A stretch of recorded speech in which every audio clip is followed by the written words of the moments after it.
महाराष्ट्रातील मराठा आरक्षणासाठी अखंड निर्धाराने लढणारे मनोज जरांगे पाटील हे गेल्या काही वर्षात समाजाच्या हृदयात उतरलेले एक धगधगते नेतृत्व म्हणून उदयास आले आणि त्यांच्या आंदोलनांनी, जिद्दीने, सत्याग्रही लढाईने आणि धोक्याच्या परिस्थितीतही मागे न हटण्याच्या वृत्तीने संपूर्ण राज्याला एका वेगळ्याच राजकीय अस्मितेची आणि सामाजिक असंतोषाच्या ज्वालांची अनुभूती दिली. त्यांनी मराठा समाजाला ओबीसी प्रवर्गात आरक्षण मिळावे या मूळ मागणीसाठी केलेली उपोषणं, तहानबंद आंदोलने, महामोर्चा आणि लाखोंचा जनसागर ओतणाऱ्या रॅलींनी महाराष्ट्र सरकारला पुन्हा पुन्हा अडचणीत आणलं. अनेकदा तर त्यांच्या आंदोलनामुळे शासन यंत्रणा गोंधळून गेलेली, विभागीय स्तरावर तणाव वाढलेला आणि मंत्री, अधिकारी, पोलीस असे सर्वजण निर्णयाच्या दबावाखाली आलेले दिसले. याच काळात त्यांनी अनेक वेळा सरकारवर, विशेषतः उपमुख्यमंत्री अजित पवार गटावर आणि त्यांचे प्रमुख नेते धनंजय मुंडे यांच्यावर गंभीर टीका केली. कारण त्यांना वाटत होतं की ओबीसी मराठा संघर्ष वाढवण्यामध्ये आणि आरक्षणाचा प्रश्न अडवण्यात काही विशिष्ट नेते जाणीवपूर्वक भूमिका बजावत आहेत. बीड जिल्ह्यात घडलेल्या सरपंच संतोष देशमुख यांच्या क्रूर हत्येच्या प्रकरणात मुख्य आरोपी म्हणून समोर आलेले वाल्मिक कराड याचे संबंध मुंडेंशी जोडले गेले आणि जरांगे पाटील यांनी त्यावरून अप्रत्यक्ष आरोप करताच दोन्ही गटात द्वेष, आरोप प्रत्यारोप आणि प्रचंड राजकीय तणाव निर्माण झाला. मराठा आरक्षणाच्या प्रश्नावरून राज्य पेटलेलं असताना जरांगे पाटील यांचा आवाजही त्या असंतोषाची ठिणगी होती आणि जनतेच्या मनात त्यांची प्रतिमा एक निर्भीड, तडफदार आणि राजकीय सत्तेला थेट आव्हान देणाऱ्या नेत्याची बनली. पण अचानक 2025च्या नोव्हेंबर महिन्याच्या सुरुवातीला त्यांच्या जीवावर बेतलेला कट उघड झाल्याचा दावा समोर आल्यानंतर सगळंच नाट्यमय वळणावर आलं. जालना जिल्ह्यातील पोलिसांनी 2 संशयितांना, दादा गारड आणि अमोल खुणे यांना ताब्यात घेतले आणि याचवेळी जरांगे पाटलांचे निकट सहकारी गंगाधर कलकुटे यांनी पोलिसात तक्रार देऊन जाहीर केलं की या दोघांनी जरांगे पाटील यांची हत्या करण्याचा कट रचला होता. तसेच चौकशीत आरोपींनी धनंजय मुंडे यांचं नाव घेतल्याचा दावा केला. हा दावा जाहीर होताच राज्यात एकच खळबळ उडाली. सोशल मीडियावर, वृत्तवाहिन्यांवर, राजकीय पॅनलांवर चर्चा सुरू झाली की हे खरे आहे का? हे राजकीय सुडाचे परिणाम आहेत का?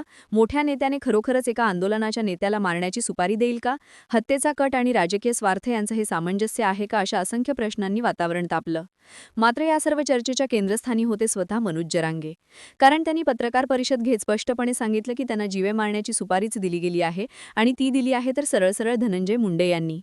त्यांनी सांगितले की माझं नाव मिटवण्यासाठी, माझ्या आंदोलनाची ताकद संपवण्यासाठी, माझ्या आवाजाचा रुद्रगर्जना थांबवण्यासाठी 2.5 कोटी रुपयांची सुपारी देण्यात आली आहे. एवढे गंभीर आरोप ऐकून राजकीय जगतात भूकंपासारखा धक्का बसला. जरांगे पुढे म्हणाले की मी नार्कोटेस्टसाठी तयार आहे. माझी आणि मुंडे यांची एकत्र नार्कोटेस्ट करा म्हणजे सत्य बाहेर येईल. कोण खोटं बोलतंय ते दिसून येईल. एवढा आत्मविश्वासाने बोलताना ते थोडे संतप्त आणि जगाला आव्हान देणाऱ्या भावनेत दिसले. त्यांनी अधिक सांगितले की त्यांनी पोलीस संरक्षण नाकारलं कारण सरकार जर मला मारण्याचा कट रचत असेल किंवा माझ्या शत्रूंना माझ्यापर्यंत पोहोचू देत असेल तर मग हे संरक्षण कशासाठी?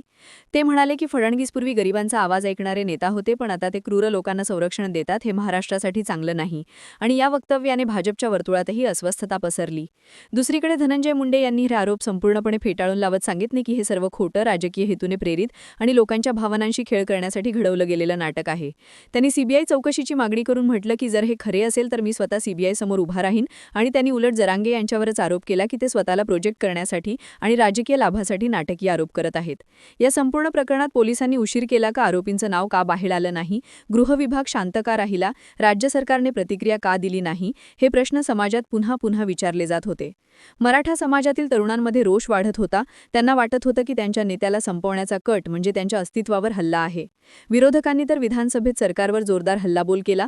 म्हणाले की एका आंदोलनकर्त्याला मारण्याचा कट सरकारच्या नाकाखाली चालू आहे आणि सरकार काहीच करत नाही. तर सरकारचा दावा होता की हे सर्व राजकीय नाटक आहे. पण सत्य काय हे जाणून घेण्यासाठी जनता आतुर होती कारण एका बाजूला लाखोंचा समर्थक असलेला नेता होता आणि दुसऱ्या बाजूला सत्ताधारी पक्षाचा मोठा मंत्री. जर तपास सीबीआयकडे गेला तर प्रकरण आणखी गंभीर होऊ शकतं कारण सीबीआय तपासात राजकीय दडपण फारसं चालत नाही आणि सत्य बाहेर आलं तर दोषी कोण आहे हे स्पष्ट होईल. जरांगे समर्थक म्हणतायत की हे प्रकरण दडपलं जाते तर मुंडे समर्थक म्हणतायत की जरांगे राजकारण करत आहेत. पण या संघर्षाने मराठा ओबीसी तणाव अधिक चिघळला, आंदोलनातली तणावरेषा अधिक खोल झाली, राज्यातील राजकीय समीकरणं ढवळून निघाली. समाजाला भीती वाटत आहे की जरांगे पाटील यांना काही झालं तर महाराष्ट्र पेटून उठेल आणि परिस्थिती हाताबाहेर जाईल. सरकार अडचणीत, विरोधक आक्रमक, पोलीस दबावाखाली, जनता संभ्रमात अशा अवस्थेत हे प्रकरण आता केवळ राजकीय नसून सामाजिक, भावनिक आणि संविधानिक प्रश्न झाला आहे. महाराष्ट्राला आज फक्त एका उत्तराची गरज आहे. सत्य नेमकं कोण सांगताय? जरांगे की मुंडे? कट खरोखर झाला की सर्व राजकारणाचा डाव आहे? आणि या संपूर्ण वादळातून राज्याची व्यवस्था किती दबाव सहन करू शकते हे पाहणं तितकंच महत्त्वाचं ठरतं. कारण हा फक्त आरोपांचा प्रश्न नाही, हा न्याय, सुरक्षितता, लोकशाही आणि नेतृत्वाचा विश्वास आहे आणि तो सुटला नाही तर राज्याच्या राजकारणात अजून मोठी भूकंप सदृश उलथापालट होईल.